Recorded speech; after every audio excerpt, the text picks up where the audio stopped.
Sheikh,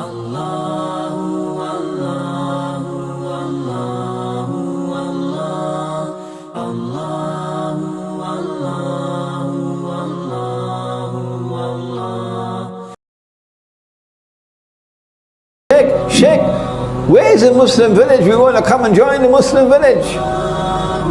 We want to leave this godless world and come and live in the Muslim village. Well, the answer is, well, my students in different parts of the world, they buy land and they put animals on the land and they're doing some farming, but none has built the villages yet.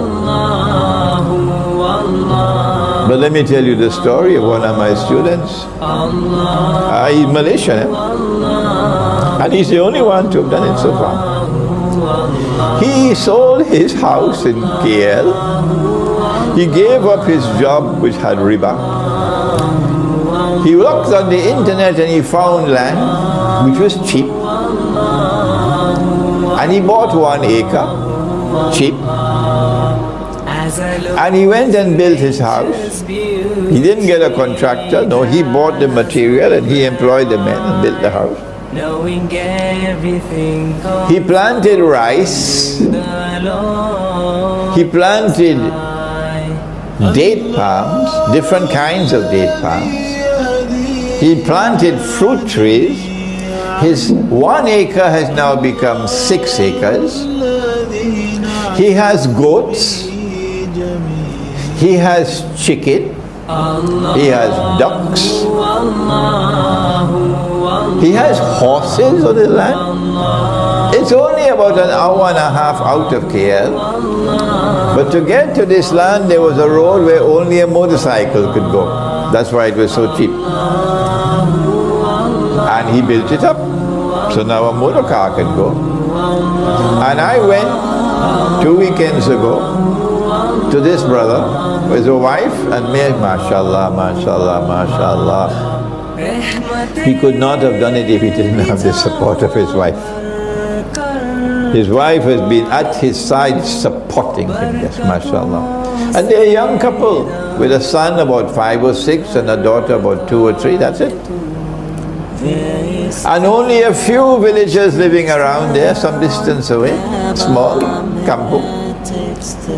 But a beautiful spot where he is. And when you go there, you don't want to go back to KL. So why don't you do that? Instead of sending emails to me from France and Britain, Sheikh, the Muslim village, why don't you do what this brother has done? Sell your house in London. Yes, sell your house in London.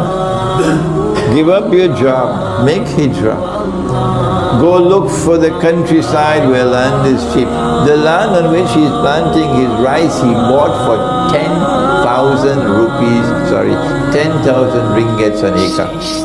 It was swamp land, he had to pull it up for 10,000. So that's what you can do in preparation for nuclear war. You have to stock up on food, you have to stock up on water, you have to stock up on energy. He has a well, a tube well. He's going to use solar energy to bring the water up. But in addition, he's sensible, he has a hand pump. So if the solar energy doesn't work and there's no electricity, he can still get water using a hand pump. This is how you prepare for nuclear war, by getting out of the city.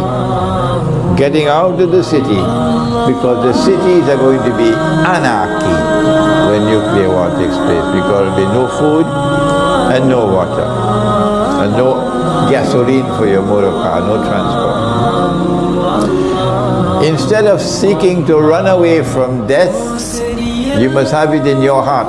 No, I continue the mission of Islam. I'm not running away from death. Allah gives life and Allah takes life.